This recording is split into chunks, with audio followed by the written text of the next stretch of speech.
Lecture देने से पहले मेरी एक बहुत ही मुद्दबाना आजिज़ाना एक आपसे दरख्वास्त है कि मैं 3 बजे से 5 बजे तक कॉल्स लेता हूँ। मेरा वो ऑफिस टाइमिंग का टाइमिंग है। मैं अपना वक्त निकाल के आपकी कॉल्स लेता हूँ। मेरी सिर्फ इतनी सी इल्तिजा है कि अगर आपको 3 से 5 बजे तक टाइम नहीं मिलता तो मुझे वॉइस मैसेज कर दें। मेरा नंबर है 0347 0006619। आप मुझे वॉइस मैसेज कर दें, मैं आपके वॉइस मैसेज का जवाब दे दिया करूँगा जब भी मुझे फ्री टाइम मिले। मेरी ऑफिस टाइमिंग का थोड़ा सा ख्याल रखें। मैं इस सिलसिले को लेकर आगे बढ़ना चाहता हूँ, ना कि ये हो कि मेरी ऑफिस टाइमिंग में डिस्टर्बेंस और ये सिलसिला यहाँ पे ख़त्म हो जाए। अब मुस्तगीस इतना कॉन्फिडेंट है कि आप मौका पर आए, आपने ये सारा कुछ किया, तो फिर ये चीज़ उसने साबित करनी है जब आपका डिफेंस आ गया। आपका डिफेंस आ गया तो उसने साबित करनी है कि जनाब ये डिफेंस गलत है। अगर मुस्तगीस इसको साबित ही नहीं कर पाता कि ये डिफेंस गलत है तो फिर आप बेगुनाह हैं। झिझकिए मत, सोचिए मत। इन्वेस्टिगेशन में बेगुनाह बंदे को बेगुनाही साबित करने के लिए बम्बारमेंट करनी पड़ती है और मुसलसल करनी पड़ती है। अगर आप सुकून के साथ बैठ गए या आपने लाइटली ले लिया तो फिर आप रगड़े में आ गए। अब सवाल यह पैदा होता है कि बहुत से लोग जो सुन रहे हैं इसको वो कहेंगे कि वकील साहब, हम बयान लेके जाते हैं वो बयान ना रिकॉर्ड करे, हम गवाहों के बयान अल्फी लेके जाते हैं वो बयान अल्फी ना ले, हम कहते हैं सीडीआर निकलवा ले वो ना निकलवाए, तो हमारे सबूत तो रह गए हवा में। हां बिल्कुल रह गए हवा में, लेकिन भाई हर चीज का कोई ना कोई तोड़ होता है।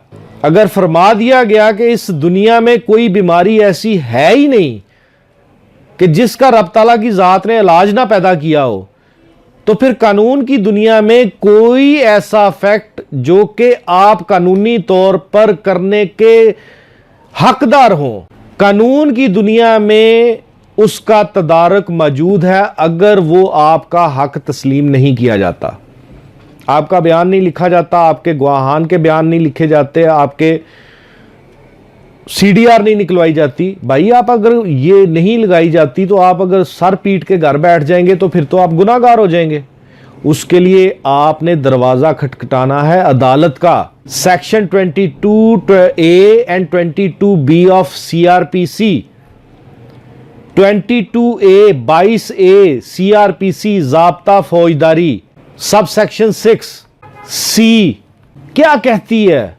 वो कहती है कि हर फेयर एंड इम्पार्शियल काम कानूनी तौर पर पुलिस ऑफिशियल, खा वो इन्वेस्टिगेटिंग ऑफिसर हो, खा वो SHO हो, खा वो एडमिनिस्ट्रेशन में हो, खा वो इन्वेस्टिगेशन में हो, वो करने का पाबंद है।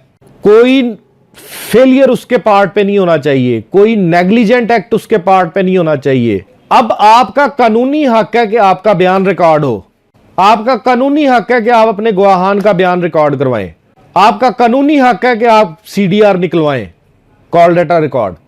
अगर वो ये नहीं करता तो आप 22A के तहत, 22A CRPC के तहत अदालत का दरवाजा खटखटाएं कि ये मेरा बयान है, ये मेरे गवाहान के बयानात हैं, ये मेरी दरखास्त है कि जनाब CDR निकलवाएं।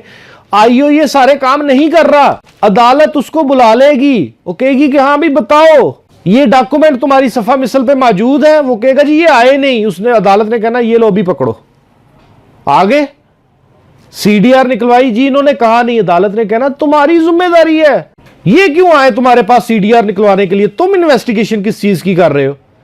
जब इसके बयान में आ गया कि मैं मौके पर मौजूद नहीं था तो इसके टेलीफोन की CDR निकलवाओ, तुमने और तफ्तीश क्या करनी है? अगर एक बंदा कहता है मैं मौके पर ही नहीं हूं, मेरे पे ये एलिगेशन झूठे हैं, ये मेरी साबका दुश्मनी है जिसकी बुनियाद पे मेरा नाम दे दिया गया है, ये बंदा जिसके साथ ये वकूआ हुआ ये दुश्मनदार आदमी है, इसका एक नहीं इसके 20 दुश्मन है, पता नहीं किस दुश्मन ने इसके ऊपर वार कर दिया, इसने रीसेंट दुश्मनी को जो है ना वो मीट विद करने के लिए मेरा नाम दे दिया, मुझे ब्लैकमेल करने के लिए। ये तदारुक है कि अगर नहीं किया जाए तो आपने क्या करना है। अब कोर्ट के रीसेंट व्यू को, कोर्ट के वक्त जो चल रहा है उसके व्यू को, क्योंकि कोर्ट का व्यू बनाता है मुआशरा, कोर्ट का व्यू बनाता है मुआशरती बिगाड़, कोर्ट का व्यू बनाता है जो कस्टम और यूजेज एट दैट टाइम चल रही होती है। कोर्ट का view time to time change होता है, यह ज़हन में रखिएगा। आजकल कोर्ट का व्यू क्या चल रहा है? इन्वेस्टिगेशन के हवाले से, रजिस्ट्रेशन ऑफ एफआईआर के हवाले से कोर्ट कहती है कि एक वकूआ हुआ, जुर्म सरजद हुआ, मर्डर हुआ।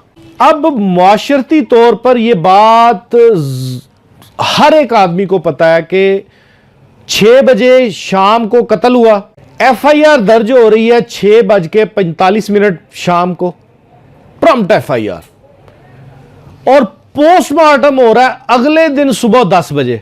कोर्ट कहती है कि एफआईआर के मुताबिक जो 6 बजे वकूआ हुआ वो 6:45 पे रिकॉर्ड हो गया।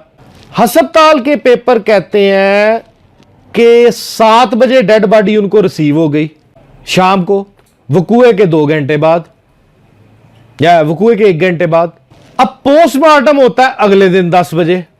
कोर्ट कहती है ये क्या चीज है? क्योंकि हर बंदा जानता है कि जब मर्डर होता है रोजनामचा रोक दिया जाता है, रोजनामचे को रोक दिया जाता है कि जब तक अब ये मुकदमा 302 का दर्ज नहीं होगा तब तक रोजनामचा रुक जाएगा। रोजनामचे में किसी भी चीज का अंदराज नहीं करता एसएचओ, बुला लेता है सारे मुद्दइयों को, मुद्दई पार्टी को बुला लेता है, सबको कहता है सर जोड़ के इकट्ठे हो जाओ, किस किस को इन्वॉल्व करना है, किस किस को नहीं करना। वकूआ खत्म हो जाता है, वकूआ भूल जाते हैं, बंदे को दौड़ाते हैं, जाओ हॉस्पिटल में देख के आओ कहां कहां फायर लगा, वो आगे बताता है जी इसके कमर पे लगा, उसकी छाती पे लगा, उसकी टांग पे लगा, उसकी बाजू पे लगा, ये सारा वो एक डिस्क्रिप्शन बुला के ले आता है। फिर उसकी रोशनी में सर जोड़ के बैठ जाते हैं। अच्छा, अशरफ ने जमीन किसी और को बेच दी थी, मुझे नहीं बेची, रखो अशरफ को भी। इसका भाई वकील है, तंग करेगा, उसको भी रखो। मीदे ने मेरे कहने पे मेरे बाल नहीं काटे थे, उसको भी रखो। बिल्कुल आर्टिफिशियल अक्रंस को कर लेते हैं। हकीकत पर्दों में छुप जाती है, वो कैसे मरा, किसने मारा, वो सब पर्दों में छुप जाता है और बाद में ब्लेम होता है अदालतों को कि जी अदालतें बंदा छोड़ देती हैं। जब आप हकीकत नहीं बयान करेंगे तो फिर बंदा तो छूटना है, बेगुनाह बंदे को तो नहीं फांसी चढ़ाया जा सकता। कानून की दुनिया में तो ये मकूला आम है कि 10,000 गुनाहगार बंदे छोड़ने पड़े एक बेगुनाह को छोड़ने के लिए, तो छोड़ दो। लेकिन यह नहीं हो सकता कि एक बेगुनाह बंदे को छोड़ने के लिए 10,000 बंदे छोड़ दिए जाएं, लेकिन 10,000 बेगुनाहों को छोड़ने सजा देने के लिए एक बेगुनाह को भी सजा दे दी जाए। ऐसा नहीं होता। अब अदालतों का व्यू ये है कि ये जो 7 बजे से लेके अगले 10 बजे तक 15 घंटे का डिले आया, 15 घंटे तक एफआईआर दर्ज नहीं हुई, उसकी वजह पोस्टमार्टम रिपोर्ट है। क्योंकि पोस्टमार्टम रिपोर्ट में लिखा जाता है डेड बॉडी कब वसूल हुई, 7 बजे। अब पुलिस पेपर कब वसूल हुए, अगले दिन सुबह 9 बजे। जब ये सारे मामलात, ये मुआशरा है, अदालतें कोई आर्टिफिशियल पर्सन नहीं है, अदालतों में भी गोश्त पोस्ट के इंसान, इसी मुआशरे में पले बड़े इंसान बैठे हुए हैं बतौर जज।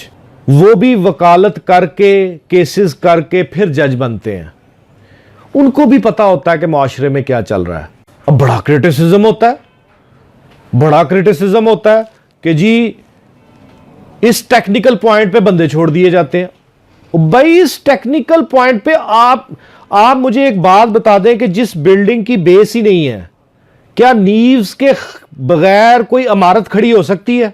10 मंजिला इमारत बनाने का प्लान है, नीव्स उसकी है नहीं, आप तीसरी मंजिल पर पहुंचेंगे इमारत धड़ाम से गिर जाएगी, क्योंकि उसकी बुनियाद ही नहीं है। जो बुनियाद आप बनाने जा रहे हैं उसका हकीकत के साथ अगर वजूद ही कोई नहीं है तो फिर उसका खमियाजा भुगतना पड़ता है। आजकल अदालतें इस व्यू की हैं कि अगर पोस्टमार्टम और एफआईआर में अनवांटेड डिले है तो इसका मतलब यह है कि एफआईआर सच्ची नहीं। आप मुझे ईमानदारी से बता दें, अगर मुकदमा सच्चा हो, ए बी सी एक जगह पे बैठे हुए हैं, एक्स वाई जी मुसल्ला होके आए,